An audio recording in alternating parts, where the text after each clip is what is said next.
Hello, friends of Game of Thrones. Welcome to our spoiler review to the third episode of the House of the Dragon. And this is an episode that involves a lot more action. So I really enjoy this. And it starts right away with Damon and the crab feeders. And they are involved in this fight, and this is like the main fight of the episode. I would say the main fight we've seen so far. And at the end of the episode, this is a spoiler review anyway. There is, I think, this, compared to what we've seen so far, awesome action scene where we actually see what kind of courage Damon has, and that was what impressed me most about this episode. But before we get there, what impressed you guys? I loved the scene at the end where Damon actually slaughtered that crab guy.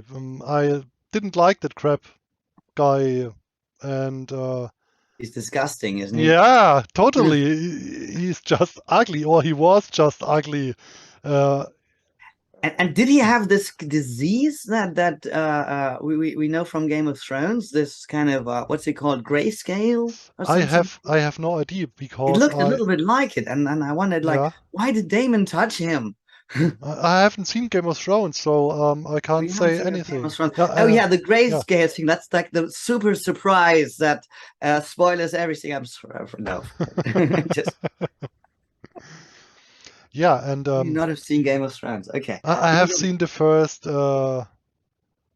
season, and we are watching the second season now, but we have a lot Don't of watch the to last watch. 3 episodes now of the last season. Okay, we will see. Yeah, and I was surprised how at that scene in the woods where that boar attacked what is she called? The Renera? princess Rhaenyra, Yeah. how she raged and slaughtered that Yeah. boar. But I mean, it was already almost like defeated, and then she was like, then it moved a little, and she was like, Yeah, wow. she was just But I stepping thought and this was stepping this was a nice cinematic contrast. So you have like this king who gets a stag presented to him, and he doesn't even manage to kill it when it's bound before him. And yeah, I mean, I don't know, he wanted maybe not to kill it. I don't know what he wanted, but he like, on the second attempt, somebody goes like, okay, well, if you hit there, and yeah, that's somebody what gave him was. like a detailed instruction manual, and then he finally got it done. And it was like so pitiful, and the poor stag and the poor king and everybody was like, this was just a mess. And then as a contrast, I mean, she didn't defeat him on his own, but it was like a real fight. It was really fighting for her life. So it was like a contrast. This was like a more like a hero. Yeah. And I also found the this. king was just, butchering it. I also found this very impressive because when they returned, then Renera with her blood, with the blood in her hair, and the boar that they killed, it was so much a contrast. And this Jason Lannister guy, he was disgusted, I guess. Yeah. But he was a mess. He was like, I mean, as I said, he was arrogant, and he was like, "Oh, I'm going to build you a dragon pit." Yes.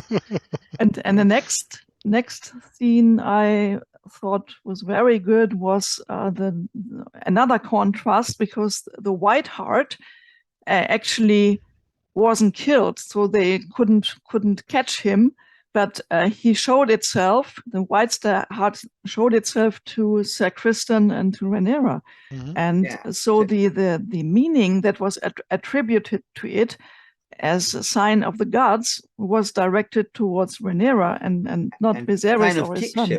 And sign of true kingship. So who's the true king? And here I think something else was powerful. I mean, unless he goes back on this, but there was this thing about who's going to be the true heir. And the king made a promise to the princess saying, I'm not going to go back on you just because now I have a male heir.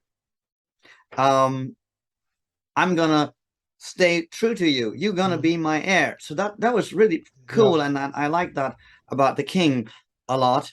Even though it was weird, like we suddenly like 3 years later, and like they don't even bother to go like, okay, it's 3 years later now. Suddenly like Yeah. whoop, nothing happened in 3 years. I don't know. That was it created for me a little bit of a distance to the movie. You know, I was like, okay, whatever. Yeah, I was a little bit confused by the time lapse also. I thought, what time is it now in the movie? I thought at first that it passed after I saw that scene and baby, but then I remembered it needs to be his first really son, so it needs to be the future. It confused me a little bit also. Yeah. Yeah, and also like a couple of other things are not addressed. Like what was with this strange illness kind of thing? You know, Yes. Oh, yeah. he seems to be healed, but it was never really mentioned. So why would we bother with it at all? You know, or does it come back? I don't know. But what's the status? You know? Yeah. Yeah, that was strange. What I also liked was that the king, Viserys, let Rhaenyra choose her husband, her future husband, her.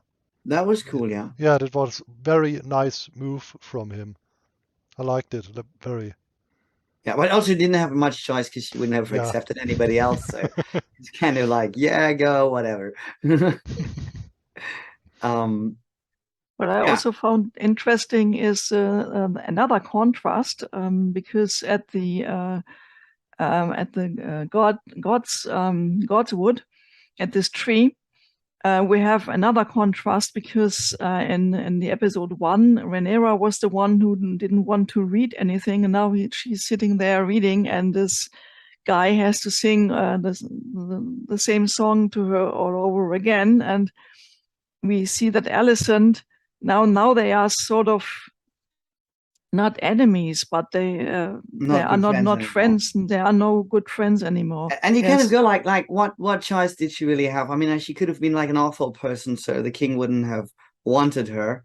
But I mean, I don't know. She probably didn't pick him because he was so beautiful or something like that. And You know? her father was. Yeah. So I mean, she understands. I mean, Rhaenyra understands how that works. So why would she, you know, hate her best friend? You know, it's almost.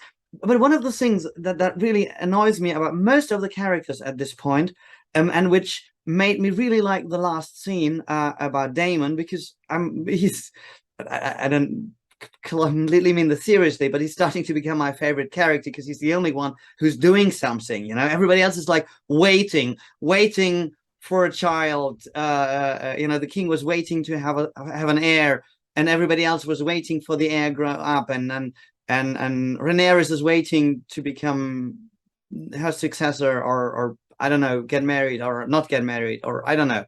Everybody's just waiting. They never do anything. The only person who's so far really, really done something in terms of action was Damon. And that made me feel like, even though to start with I didn't like him, I thought, hey, I'm really creating some, I'm not really sympathy, but I'm interested. I'm on his side, you know, when he fights the crab feeder. I go like, hey, at least you're cool and courageous. And he's not such a coward as we thought he might be. That was really, really courageous, and I really like what he did. You know? And he also had a bad standing with the brothers Velaryon, with Waymond and Corlys, because they didn't think much of him because he was not able to get any help. And then the messenger comes and somehow he beats him up. But anyway, yeah, and not then, so nice.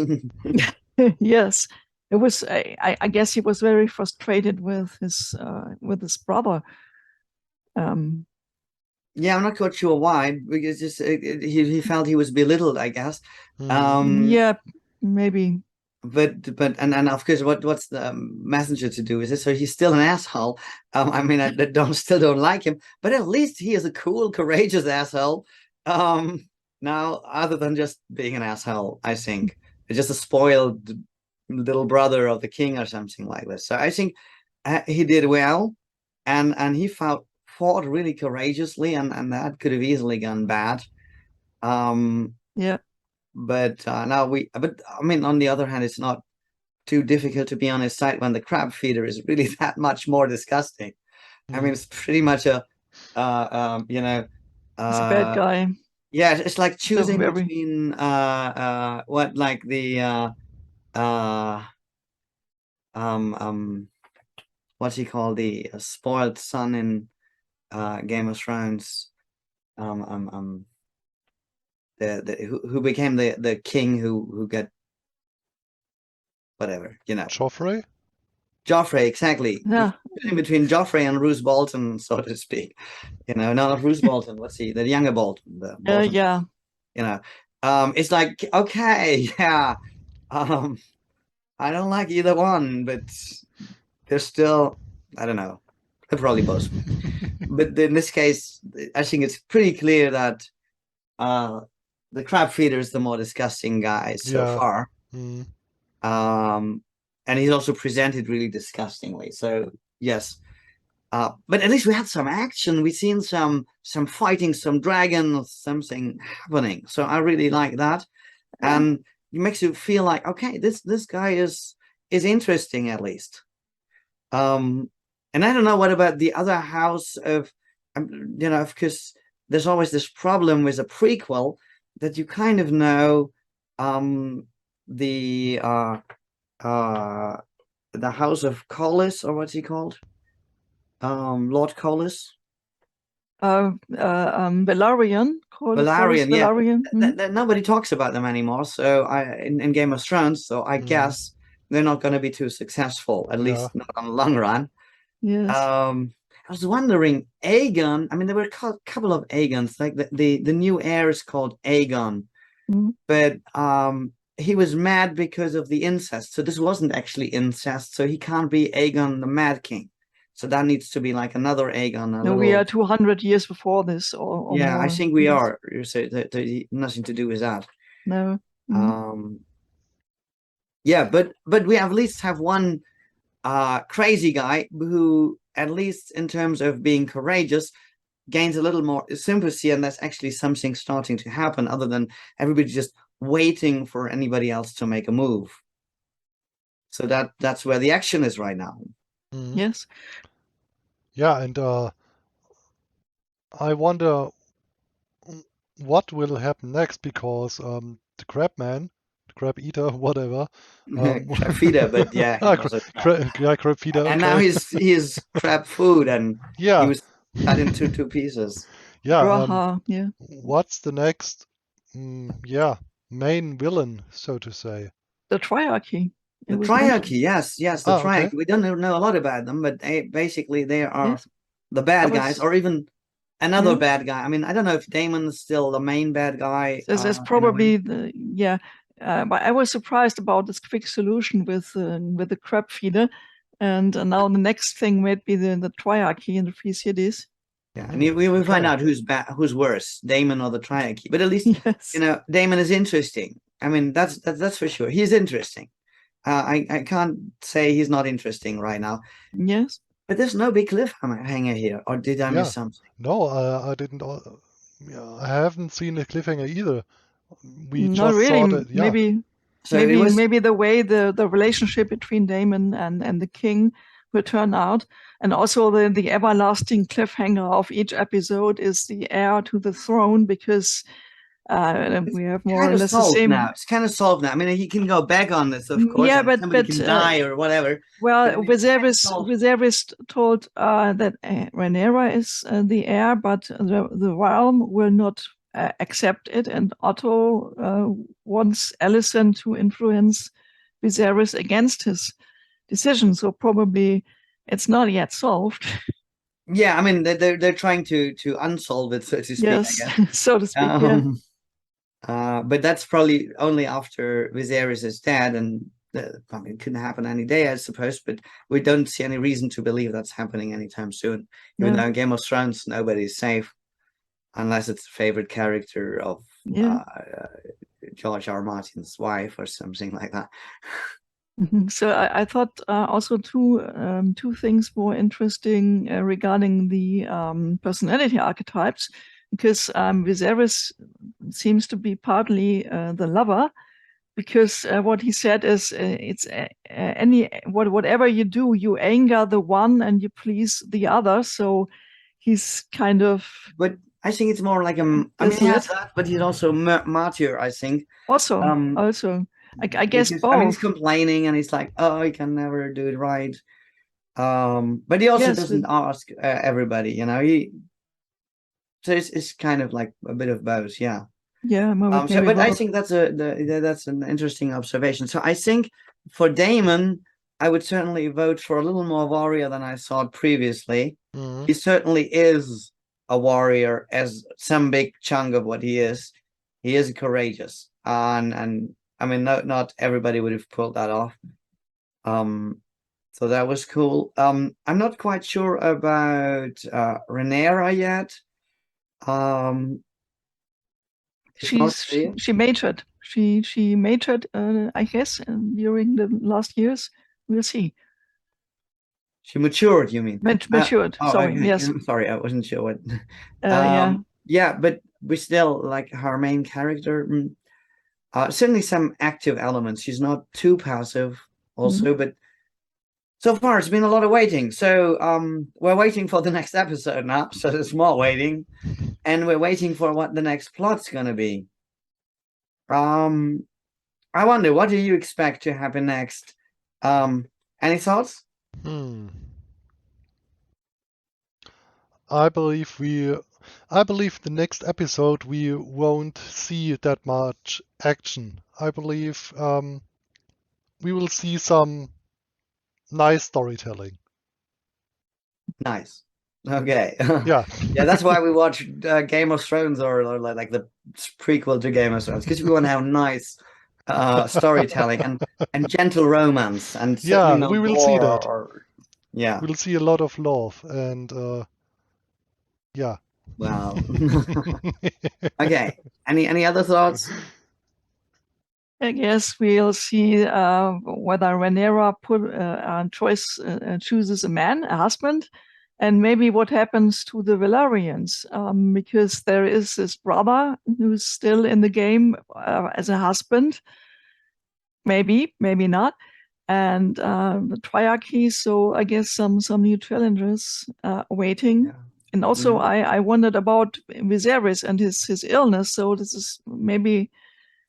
Does this come up again? Will he die suddenly as a big shock? Because nobody ever thought he might die. I don't know about that. Okay, I'm curious what our viewers think. What are you curious for? What did we miss? What did you see differently? And certainly leave your thoughts and your ideas in the comments, and like and subscribe. We need more subscribers, so subscribe and you know, convince a couple of other people to subscribe as well. Just do it. Do it. and write us some comments. Okay, looking forward to see you in the next episode.